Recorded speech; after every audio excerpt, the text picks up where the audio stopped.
इस जाट समाज चौरासी द्वारा इंदौर में आयोजित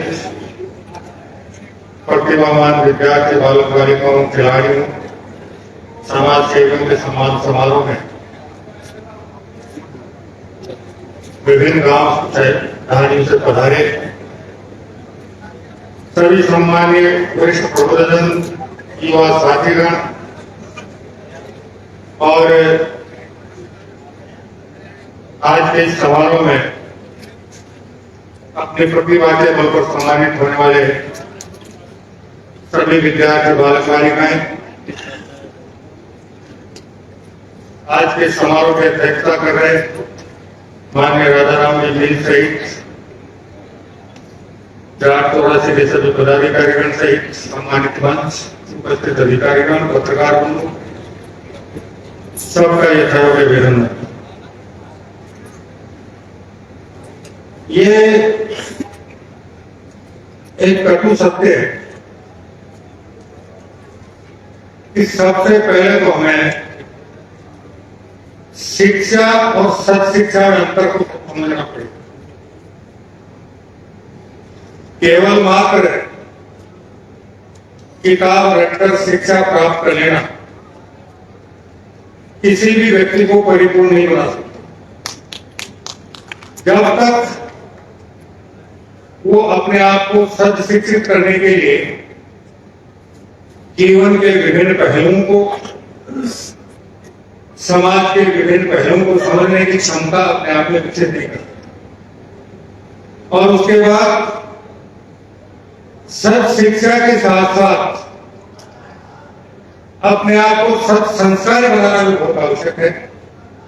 और जब कोई भी व्यक्ति, कोई भी बालक, कोई भी बालिका सत शिक्षित और सत्संस्कार बन जाएगा तो निश्चित रूप से उसका खुद का जीवन तो सुखी और सफल होगा ही होगा।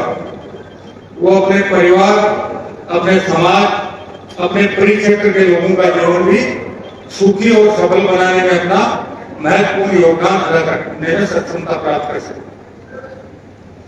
मैं सबसे पहले तो आज के सम्मान समारोह के माध्यम से जितने भी विद्यार्थी बालक बालिकाओं ने सम्मान प्राप्त किया, उन सबकी मेहनत के लिए, शिक्षा प्राप्त करने की उनकी निष्ठा के लिए, अपने परिश्रम और अनुशासन से,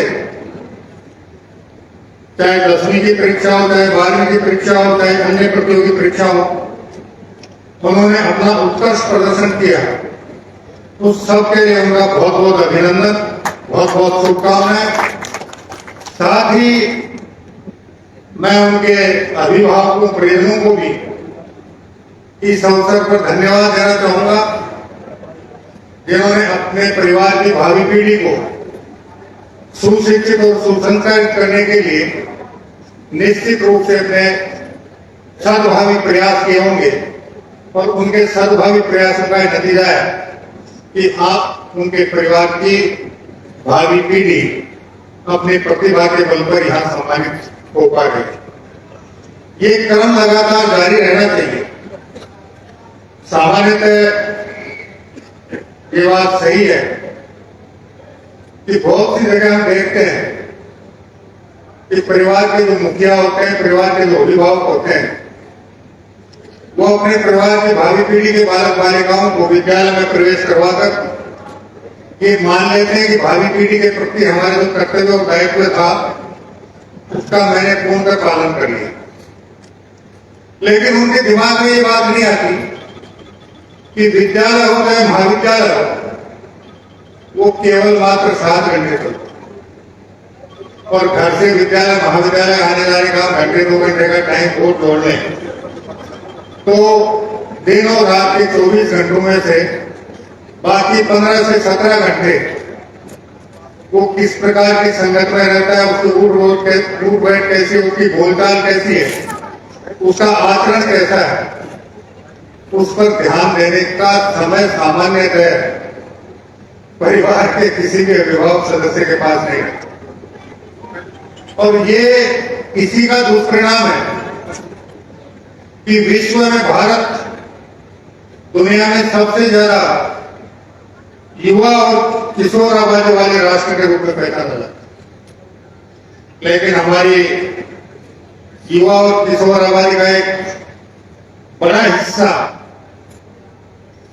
जिस प्रकार के मार्ग पर चल रहा है वो सामान्यतः ना खुद के लिए कभी भी सुखद हो सकता है, ना परिवार के लिए सुखद हो सकता है, ना समाज के लिए सुखद हो सकता है, ना गांव क्षेत्रों देश के लिए कभी भी सुखद हो सकता है। और इस सब का कारण परिवार के अभिभावकों द्वारा समय पर इस बात की चिंता नहीं किया जाना प्रमुख कारण। इसलिए जितने विद्यार्थी यहाँ उपस्थित हैं, बालिक बालिकाएं उपस्थित हैं, उनसे मेरा विनम्र आग्रह रहेगा कि ये समय, ये कालखंड आपके जीवन का सबसे महत्वपूर्ण समय और कालखंड है। इसमें आप अपने आप को पूर्ण अनुशासन में रखते हुए, कठिन परिश्रम करते हुए आप अपने जो भी लक्ष्य तय कर रखा है उस लक्ष्य की प्राप्ति के लिए कड़ी मेहनत करते हुए आगे बढ़ेंगे और अपने आप को सदशिक्षित और सत्संस्कार बनाने में किसी प्रकार की कोर कस नहीं छोड़ेंगे तो आपका जीवन भी सुखी और सफल होगा और आपके परिजनों का संध्या काल भी सुखी और सफल होगा। और अगर इस समय को आपने बिगाड़ दिया, बर्बाद कर दिया तो जीवन में पश्चाताप के अलावा आपको कुछ नहीं मिलने वाला है। इसलिए मेरा विशेष आप लोगों से आग्रह है कि इस समय की महत्ता को समझें और अपने आप को सुशिक्षित और सुसंस्कार बनाने के लिए जीवन में पूर्ण अनुशासन का पालन करते हुए, कठिन परिश्रम करते हुए अपने लक्ष्य की प्राप्ति की ओर तेजी से आगे बढ़ने का सफल प्रयास करें। और साथ ही सभी उपस्थित प्रबुद्धजनों से और अभिभावकों से भी मेरा यही अनुरोध रहेगा कि कृपया वो अपने परिवार की भावी पीढ़ी के सदस्यों को सुशिक्षित और सुसंस्कार बनाने को, कमी खानी को उनके शिक्षकों के साथ बैठकर और उन्हें सदमार्ग पर चलने के लिए प्रयास करने में किसी प्रकार की कोर कसर नहीं छोड़े, तभी आपकी इस परिवार की भावी पीढ़ी का भविष्य सुरक्षित हो पाएगा। राजनीतिक बातें तो बहुत होती है, ये समय राजनीतिक बात करने का नहीं। सामाजिक बात जरूर मैं कुछ करना चाहूंगा। दुनिया में आज तो जातिवाद का जहर बहुत ज्यादा हो, सामान्यतः 4 वर्ग प्रमुख माने गए थे।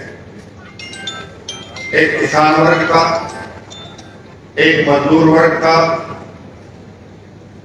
एक व्यापारी और उद्योगपति वर्ग है और एक प्रबुद्ध वर्ग का जो समाज को शिक्षा, दीक्षा और दिशा देने में अपना जीवन यापन करता है। किसान और मजदूर ये 2 वर्ग ऐसे हैं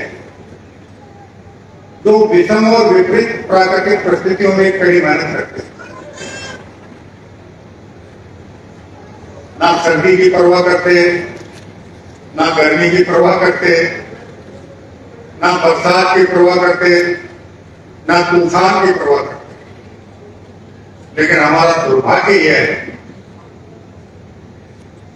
कि हम आपस में सौहार्द और भाईचारा बनाए रखने में बिल्कुल भी रुचि नहीं है। मैं कई बार सोचता हूं, आषाढ़ के महीने में बरसात बरसी, किसान हल बैल और बीज लेकर खेत की तरफ रवाना होता है और मन में कल्पना करता हुआ जाता है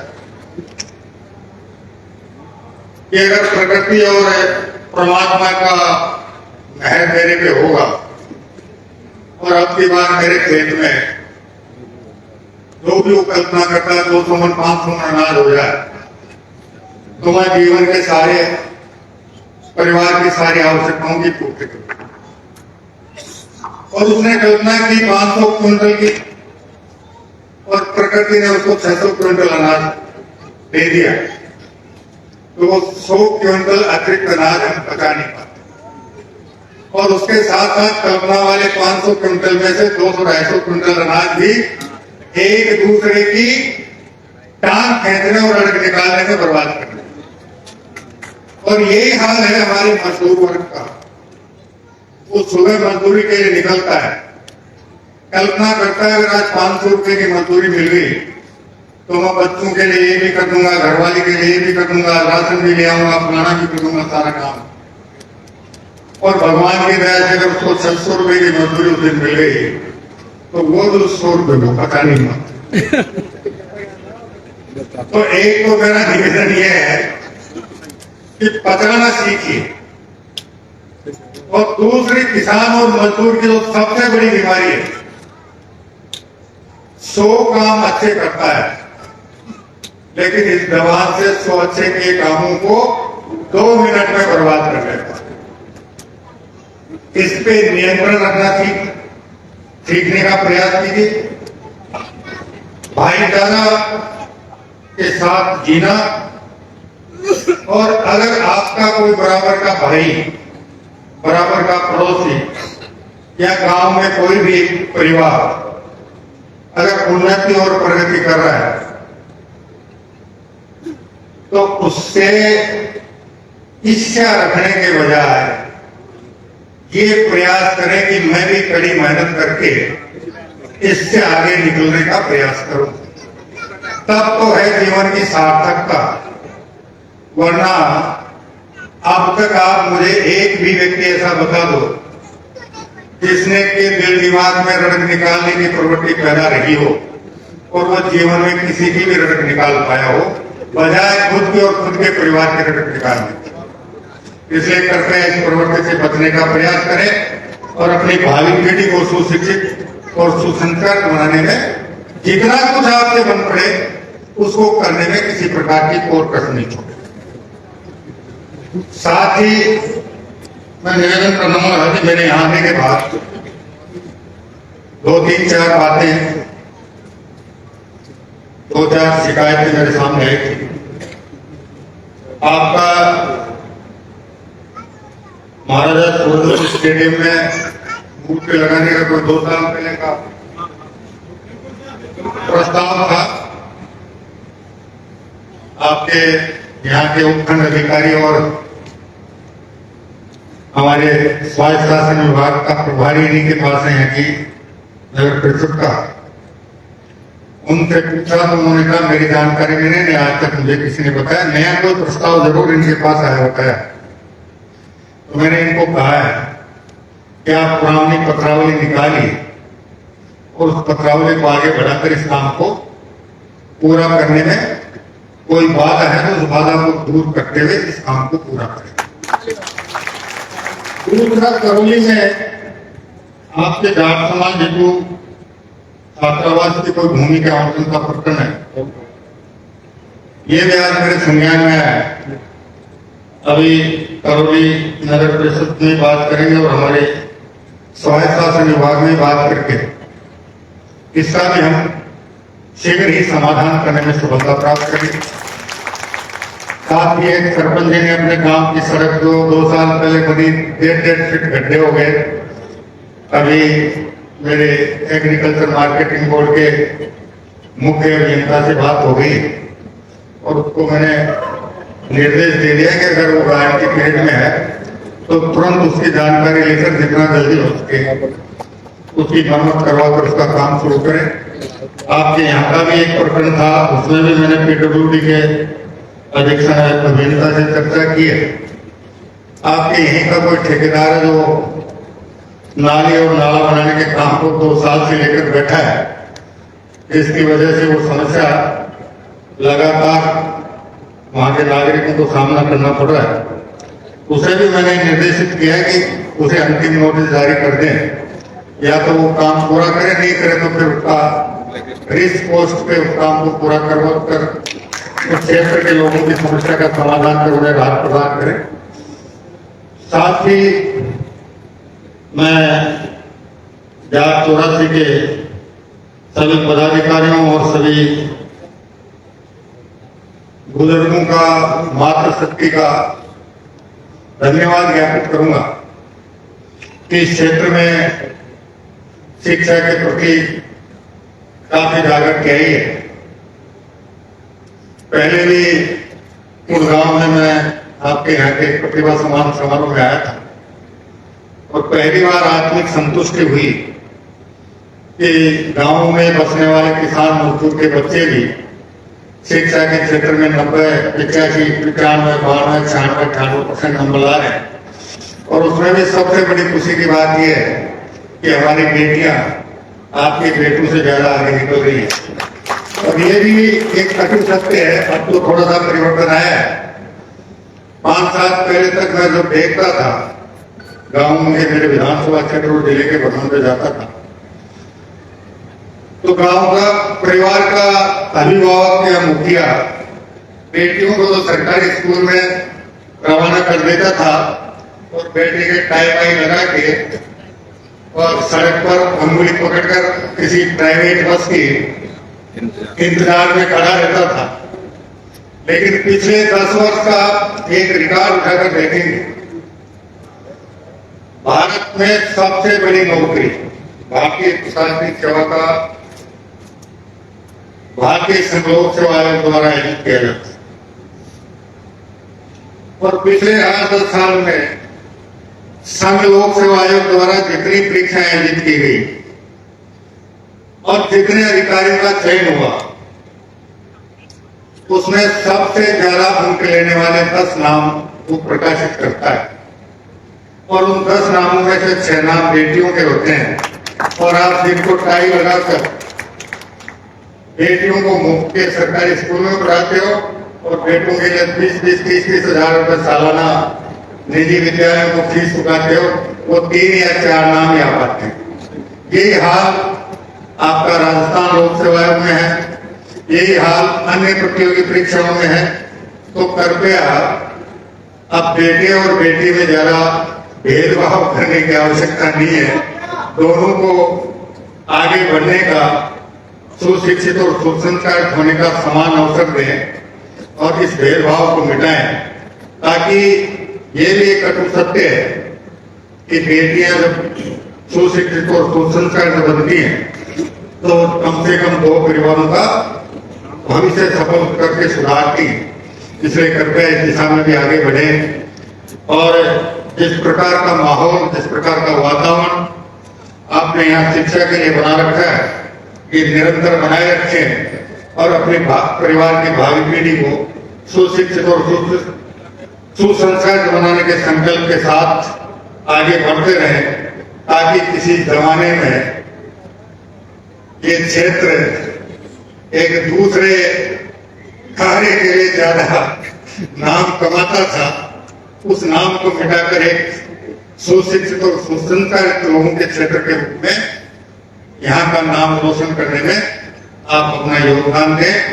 इन शुभकामनाओं के साथ आपने हमें बुलाया, ये शानदार और जानदार आयोजन किया, भावी पीढ़ी का उत्साहवर्धन करने के लिए प्रतिभाओं के सम्मान का कार्यक्रम रखा और उपस्थित सभी वरिष्ठ प्रबुद्धजनों ने अपनी गरिमा में उपस्थित देकर उनका उत्साहवर्धन किया।